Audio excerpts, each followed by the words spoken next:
Hola, bienvenidos una vez más a Relatos en la Ventana.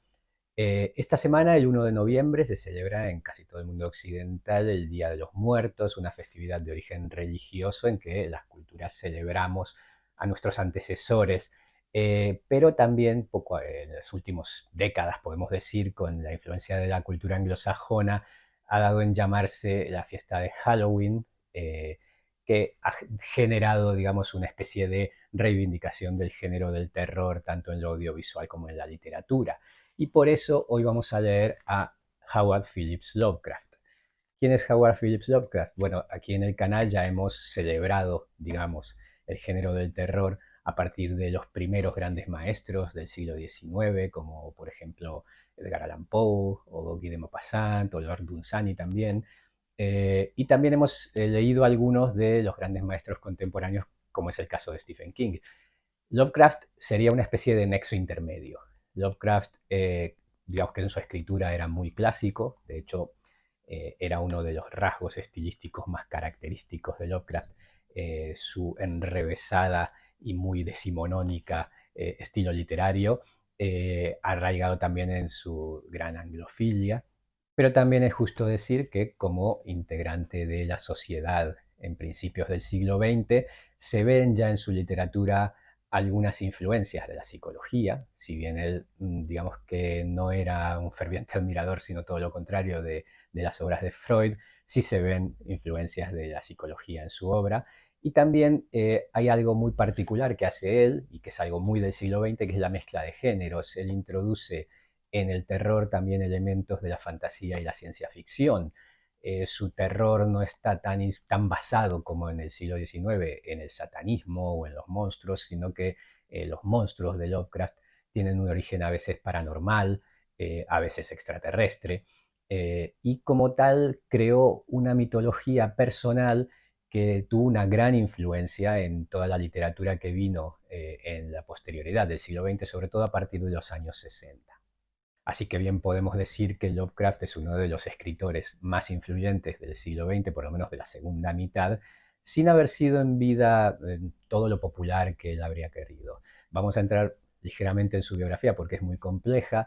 Fue un hombre que vivió con muchísimas frustraciones y muchísimos miedos, producto de la crianza muy sobreprotectora por parte de su madre. Su madre era una mujer que provenía de la alta burguesía norteamericana, pero era una familia venida a menos, con lo cual todas esas frustraciones las transmitió a su hijo, además del miedo al extraño, del miedo al otro, a las otras clases sociales. Esto formó en Howard, en el pequeño Howard, una personalidad bastante timorata, bastante apocada y con muchísimas frustraciones, como digo. También fue una persona bastante enfermiza, a lo largo de su vida, después de una pequeña experiencia muy breve en Nueva York, que resultó también fracaso y bastante frustrante para él, regresa a su ciudad de origen, Providence, donde nació y murió y donde vivió casi toda su vida. Una ciudad de provincias bastante conservadora. Todo esto a la larga influye mucho en sus escritos y muchos biógrafos han querido ver en toda esta crianza una gran influencia en los terrores de su obra. Él se dedicó a lo largo de su vida, por necesidades económicas, a escribir muchísimos cuentos, sobre todo para revistas de pulp, que le daban unos ingresos no muy grandes, pero que le permitían mantenerse. Y también escribió como ghostwriter, o como en negro, como se dice en la cultura nuestra, en España y en Latinoamérica.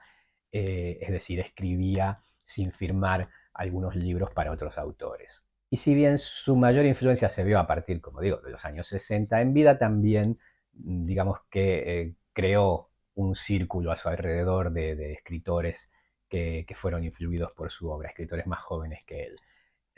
Sin embargo, él murió bastante joven, él murió con 46 años en 1937 debido a un cáncer.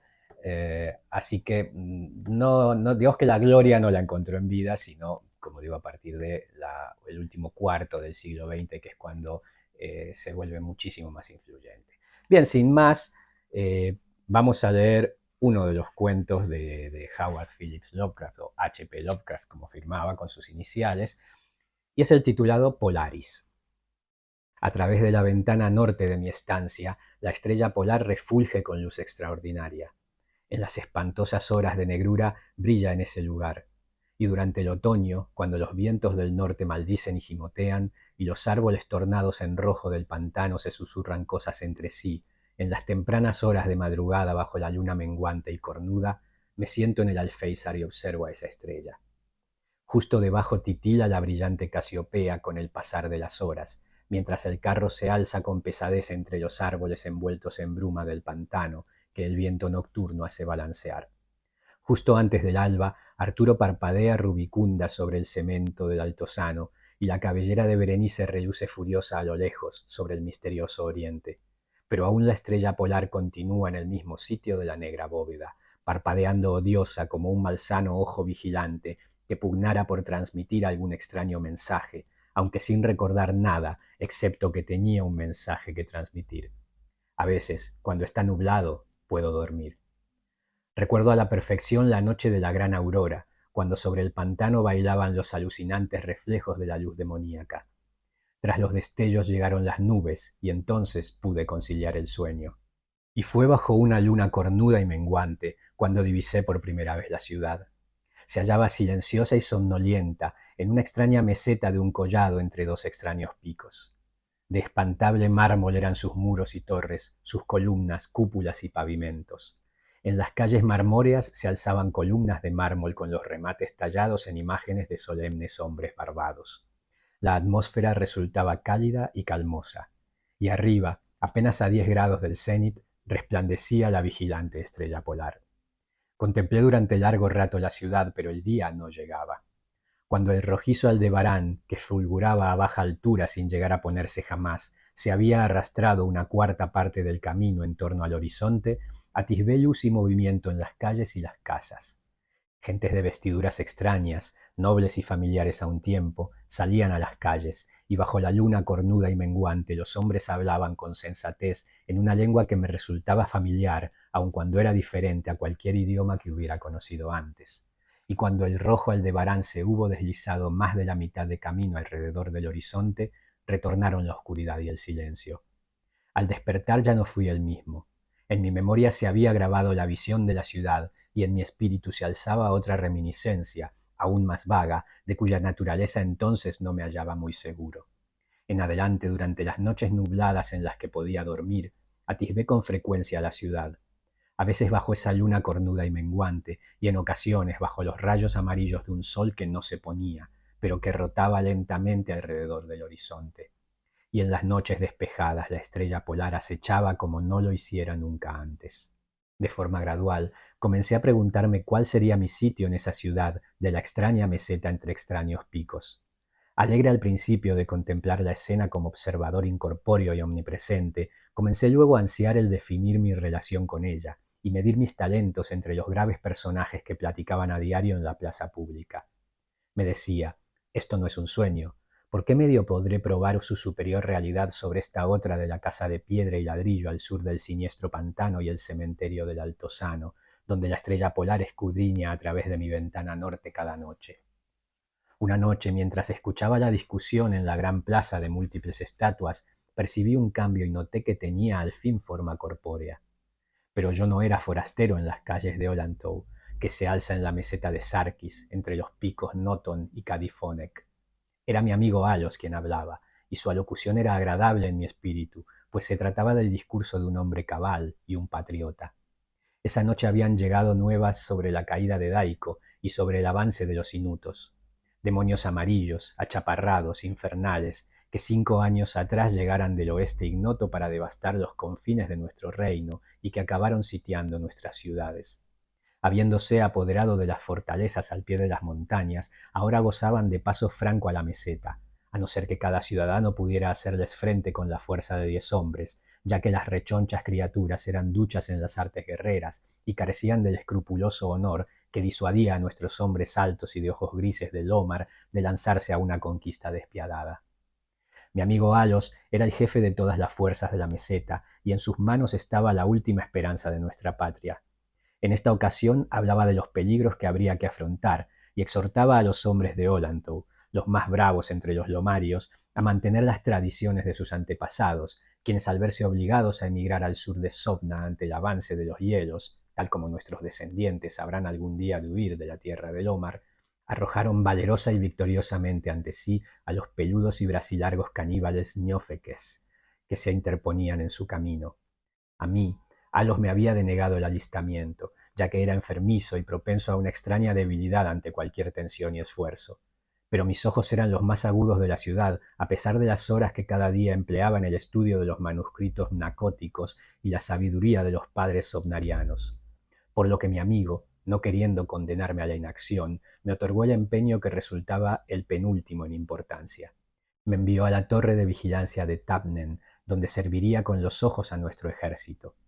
De intentar los inutos conquistar la ciudadela a través del pico Noton, sorprendiendo así a la guarnición, debía encender el fuego que pondría sobre aviso a los soldados de guardia, salvando así a la ciudad de un inmediato desastre. A solas ascendí la torre, ya que hasta el último hombre era necesario en los desfiladeros de abajo. Mi cerebro se veía dolorosamente ofuscado por la excitación y la fatiga, ya que no había dormido en muchos días, aunque mi propósito se mantenía firme, porque amaba a mi tierra natal de Lomar, así como a la ciudad de mármol de Olatou, ubicada entre los picos de Noton y Cadifonek. Pero mientras estaba en la estancia superior de la torre observé a la cornuda luna menguante, roja y siniestra, estremeciéndose entre los vapores que pendían sobre el lejano valle de Banov, y a través de una abertura en el techo resplandecía la pálida estrella polar, agitándose como si estuviera viva, espiándome como un demonio tentador. Creo que su espíritu me susurraba malvados consejos, arrastrándome a una traidora somnolencia con una promesa condenadamente rítmica que se repetía una y otra vez. Duerme, vigía, hasta que las esferas, 26.000 años hayan girado, y yo tornado al sitio donde ahora fulguro. Otras estrellas en su momento se alzarán en el eje de los cielos, astros que alivien y astros que bendigan con dulce olvido. Tan solo al final de mi giro, el pasado vendrá a tocar a tu puerta.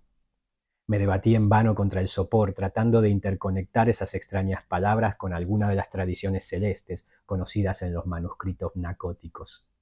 La cabeza, pesada y vacilante, se me venció sobre el pecho, y al mirar de nuevo lo hice entre sueños, con la estrella polar burlándose de mí a través de una ventana, sobre los árboles horriblemente oscilantes de un onírico pantano. Y aún sueño. En mi vergüenza y desesperación a veces grito frenéticamente, implorando a las criaturas de ensueño que me rodean que me despierten, no sea que los inutos se escabullan por el desfiladero al pie del pico Noton y se apoderen por sorpresa de la ciudadela.